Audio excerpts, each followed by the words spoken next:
আল্লাহ পাক এবং তার রাসূল আমাদেরকে এমন কি কি কাজ বলেছেন যেই কাজগুলো করলে আমরা সরাসরি আল্লাহর ভালোবাসা পাবো ইনশাআল্লাহ। জানার দরকার আছে কি নাই?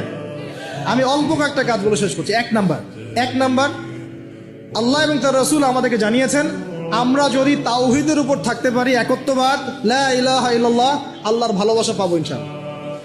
যে ব্যক্তি শিরকের পাপে লিপ্ত আছে সে আল্লাহর ভালোবাসা পাবে না যতক্ষণ না সে তওবা করে ফিরে আসছে। অতএব আল্লাহর ভালোবাসা পাওয়ার জন্য এক নাম্বার কাজ কি ভাই? আল্লাহর তাওহীদের কালিমা লা ইলাহা ইল্লাল্লাহ এর উপর থাকা, শিরক বাদ দেওয়া। শিরক সম্পর্কে জানার জন্য একটা বই পড়েন, কিতাবুত তাওহীদ। কি নাম বললাম? কিতাবুত তাওহীদ। একটাই পড়েন, দেখবেন ইনশাআল্লাহ শিরক কাকে বলে, কত প্রকার, কি কোন কাজ করলে শিরক হয় সব জানতে পারবেন ইনশাআল্লাহ। এই বইটা একটু কঠিন, এই বইটার ব্যাখ্যা বের হয়েছে, ব্যাখ্যা যুক্ত বই কিনবেন এবং যেগুলো বুঝবেন না ওলামায়ে কেরামকে জিজ্ঞাসা করবেন, কারণ সবগুলো কিন্তু বুঝতে পারবেন।